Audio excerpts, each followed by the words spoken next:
Hi, I'm Justin Ferrell, and I am the Fellowships Director at the D School at Stanford. And I lead a program there that helps professionals apply design thinking to their particular area in order to come up with novel solutions and new ways of working.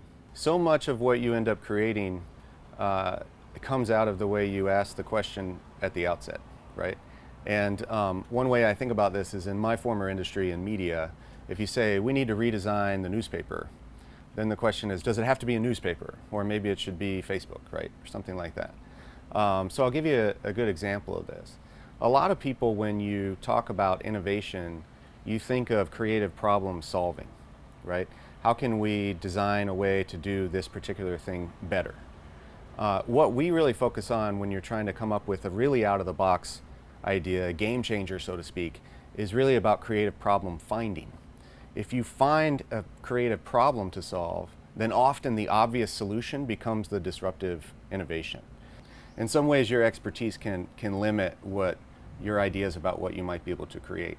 And so for people who are experts in their particular domain, you have to spend a lot of time on how you ask the question. What's the problem you're trying to solve? Right? Because the solution is so often built into the way you ask that question. We often think of doing something as the tangible stuff, right? This is in production, here's the mock-up, now we're going to send it to the plant and we're going to start making this thing, right?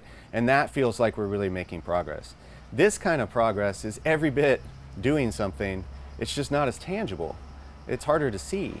And so you feel like, well, we're talking about the problem, we're interviewing people, like, are we making any progress, right? But the progress is not, when you're coming up with something that's truly innovative, the progress is not linear, right? It's not the way that we sort of maximize our market opportunity and manufacture, it's more like the hockey stick, right? Where you're going along like this, and then all of a sudden, you take off, right?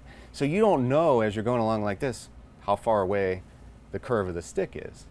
And yet, if you don't do that, you might follow a route that takes you to some place that doesn't really move the needle in any way.